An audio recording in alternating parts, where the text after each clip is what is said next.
Hare Krishna. All glories to Guru and Krishna. This video is experience share about Muktinath Yatra, the do's and don'ts, and also the tips we will cover in this video. First thing, out of the 106th Divyadesham in this planet, 105 is in India and one is in Nepal. So that is this temple of Muktinath. And there are, in terms of travel to Nepal, either one can take a flight to Kathmandu from any major city in India, or if you want to a cheaper alternative or a more cost-effective alternative, you can take a flight to a city called as Gorakhpur from any major city in India, and from Gorakhpur you have to travel 3 hours to reach to a place called as Sanoli. So Sanoli is the border of India and Nepal. So you can reach Gorakhpur via flight or train, and from Gorakhpur you can reach Sanoli by car, and you have a lot of sharing rides from Gorakhpur to Sanoli, or also you can take a taxi from Gorakhpur to Sanoli. And Sanoli you can just walk into Nepal. Okay, just like 500 meters you walk into Nepal, and in the Nepal side of Sanoli is called as Bhairava, and from there you can plan your trip further. So from Sanoli you can reach to a place called as Pokhara, and from there you can reach to Jomsom, and from there you can reach to Muktinath. So this is one way. The other way is you directly reach to Kathmandu. From Kathmandu you take a flight to Pokhara, and from Pokhara you take another flight to Jomsom, and from Jomsom there is a helicopter ride to Muktinath. So this is a faster way, but due to bad weather and the altitude, so sometimes these flights get cancelled, and you have to book in advance these 3 flights, right?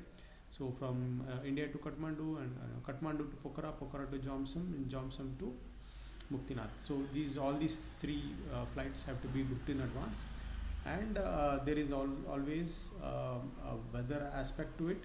If it rains or if it's very windy, the flight will get cancelled. Right? So once you reach to Nepal, either to Kathmandu or to Sanoli, the first thing you have to do is you can get a local SIM. It's optional. If you have a good roaming in your current mobile pack, you can use that, but that roaming will always be expensive.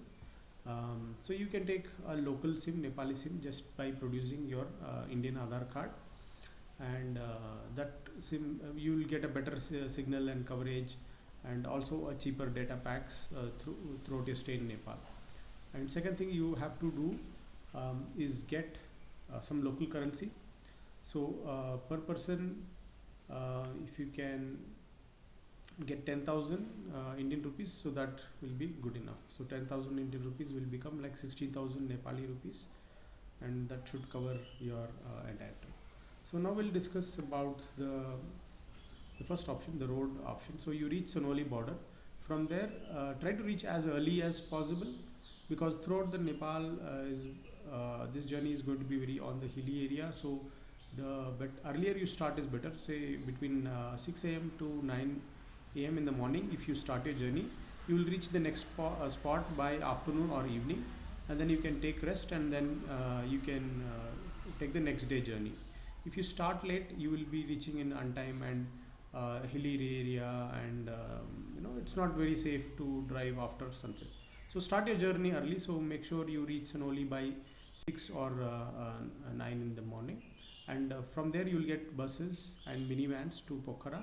Better to take the bus because it's slightly more comfortable compared to the minivan, because in the minivan it's a 10-seater, but they modified and make it to a 16-seater, and very cramped space will be there.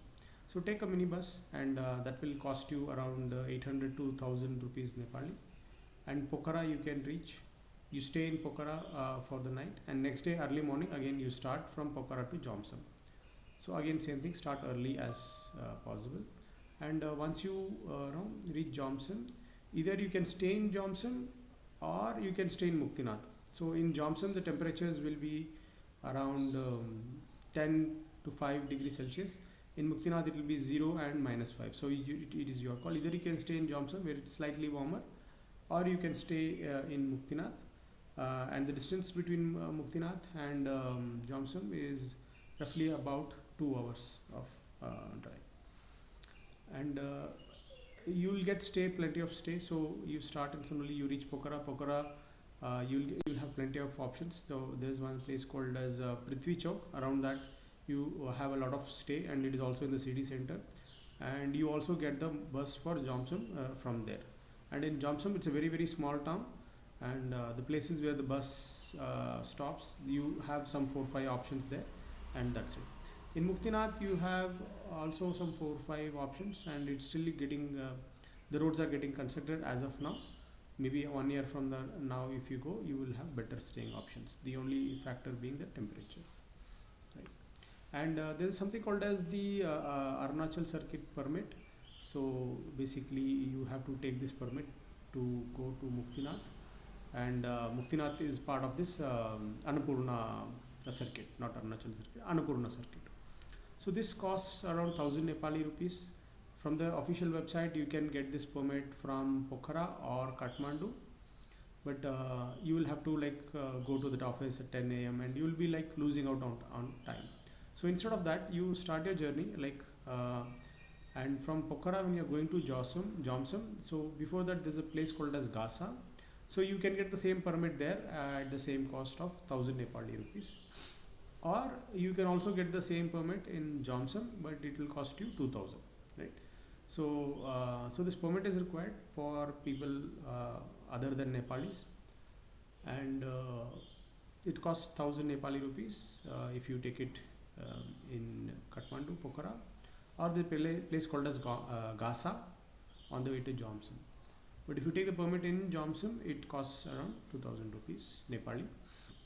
But the thing is, we took the permit, but nobody checked, so it is kind of a process that you have to follow. So you can just take the permit. Better take it in Gasa so that you won't miss on the time.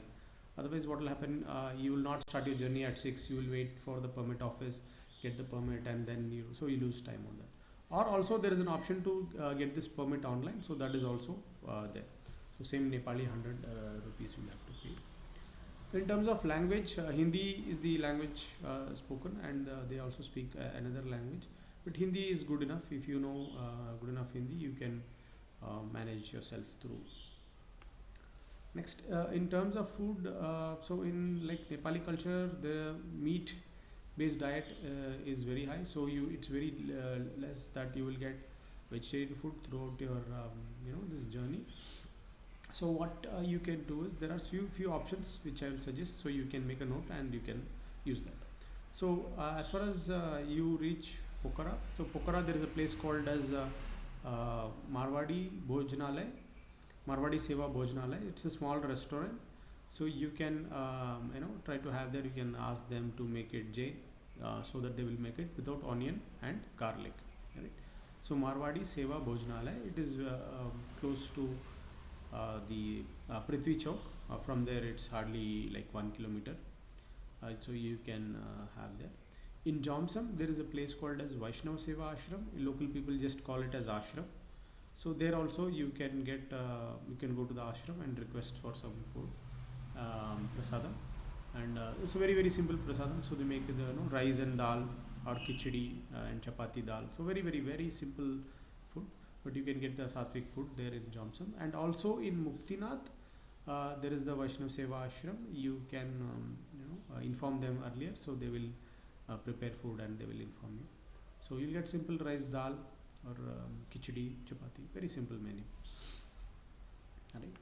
And the best time to visit Nepal is in this month of April, May, June, because after that it is very cold, right? You can also have the snowfall, and when it is raining there's a landslide and it's mountainous region, so it's a very difficult terrain during the other time. So this April, May, June is the summer there, and in summer the temperature is 0 to 5 to 10, 0 to 10 in Muktinath. So you can imagine in winters it is just going to be in the negatives. So you can plan like this. So this will be very economical if you take this path, that you reach Gorakhpur. From there, you go to Sanoli, which is like 2-3 hours drive, and from Sanoli there will be a lot of buses. Better you start early in the morning, so around 6 to 9 you start, and you will reach Pokhara by afternoon, evening. Take rest, and next day from Pokhara you take the again bus and you reach Jomsom. So either you can stay in Jomsom or you can continue the same bus to Muktinath. The only difference between Jomsom and Muktinath, in Jomsom the temperatures are slightly better, so you will have temperatures like 5 to 10. In Muktinath the temperature is below 5. At night it becomes 0 or minus also. And once you reach Muktinath, you will find around the temple there are 108 spring. So it will be very cold and the water will be freezing, and you can take bath in that 108 springs, or you can sprinkle water, whatever you're comfortable. And after taking the 108 spring bath, you can take the dip in the 2 ponds in the front of the temple, and then you can go and have darshan of the Muktinath. After having darshan of the Muktinath, nearby there is Jwala Mata temple. You can visit that also, and they have made one very scenic viewpoint on the way to Jwala Mata temple. You can have some photos there. There is a Buddha statue there, so you can take some photos and then move on. So return journey is also same thing. So from Muktinath or Jomsom, wherever you are staying, take the bus early in the morning and reach Pokhara. Stay overnight in the Pokhara. Next day early morning you start and you reach Sanoli. So on the onwards journey will be 2 days, and return journey will be 2 days. You can plan to spend 1 day in Muktinath. So if you're going by road, you will need 5 days. You can go on your own vehicle also, but there's a vehicle permit that you will have to take. But otherwise the public transport is there. But the terrain is very, very challenging. The roads are 50% good, 50% not good, and a very hilly region and altitude and all that. So don't wait for you to become old and then go to Muktinath. Try to visit Muktinath as early as possible, when you are young, when your hands and legs are strong, when your eyes are good. So that way you can have good darshan and good experience. If you have any questions, please let me know in the comment. I'll try to answer as much as possible. Thank you. Hare Krishna.